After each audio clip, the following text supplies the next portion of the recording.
जय जगन्नाथ। आज मु आपन को गणेशंकर गोटे प्रभावशाली मंत्र कहबी एवं तार अर्थ भी कहबी एवं यही मंत्र कहीं उच्चारण करा जाए एवं उच्चारण कले कौन शुभ फल मिलता है ताहा भी आपन को जनइबी। ये मंत्र होची श्री वक्रतुंड महाकाय सूर्यकोटि समप्रभा निर्विघ्नं कुरु मे देव सर्वकार्येषु सर्वदा। हे प्रभु गणेश, हे वक्रतुंड, आपणकर विशाल शरीर एवं आपण कोटि कोटि सूर्य समान तेजस्वी। हे देव, दयाकरी मोर समस्त कार्य सदा बाधा गुड़िक दूर करंतु।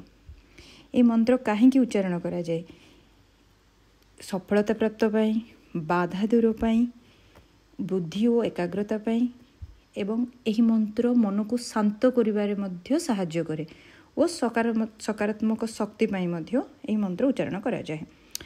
ये मंत्र उच्चारण कले नूतन काम आरंभ रे सफलता मिले एवं भगवान गणेश को विघ्नहर्ता बोली कहा जाए।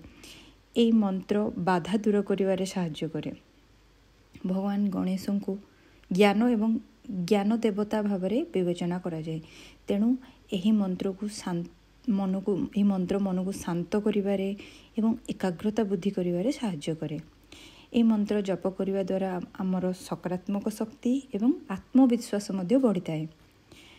आपण जदि कौन नूतन कार्य आरंभ करेंगे किंबा परीक्षा पूर्व यात्रा पूजा पाठ एवं जीवन में आसुवा कौन चैलेंज पूर्व आपण जदि यही मंत्र उच्चारण करेंगे आपणकर सबु बाधा गुड़िक दूर हो। जय जगन्नाथ।